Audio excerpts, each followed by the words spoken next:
President-elect Donald Trump is at his Florida compound tonight, still putting the finishing touches on his list of top advisors. Correspondent Peter Doocy is in Palm Beach this evening with the latest.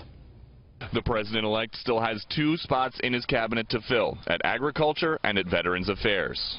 And a new name has emerged as a serious contender to win his nomination for VA Secretary, retired Admiral Thad Allen. Allen met with Mr. Trump today in Palm Beach and is best known for his leadership roles responding to Hurricane Katrina and the Deepwater Horizon oil spill. Others in the running for that job include former Massachusetts Senator Scott Brown, Iraq and Afghanistan war veteran and Fox News contributor Pete Hegseth, and Admiral Michelle Howard, the first ever African-American woman to command a U.S. Navy ship.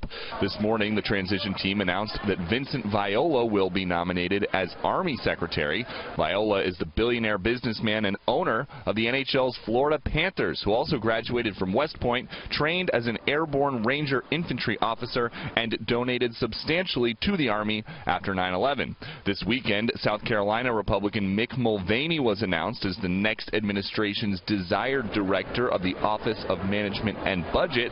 That's notable because this possible next director of the budget office is a well-known supporter of big budget cuts. But the president-elect isn't just bringing new people aboard. He's bringing a longtime member of his personal security detail with him to Washington. Keith Schiller has literally been by Mr. Trump's side for years and apparently doesn't plan to go too far, although transition officials said today the Secret Service will still be responsible for the next president's safety. The president-elect is also now lamenting that liberals have been unreasonable in complaining about the Electoral College process, as some electors even reported being threatened to change their votes. So, at Real Donald Trump tweeted, quote, "If my many supporters acted and threatened people like those who lost the election are doing, they would be scorned and called terrible names." And Mr. Trump told those supporters on Saturday at the final thank you tour event in Mobile, Alabama, the founding fathers had them in mind when they set up the Electoral College. At the time, they didn't want everybody going to Boston and New York, and everything else would be forgotten. And now it's the same thing. It's genius.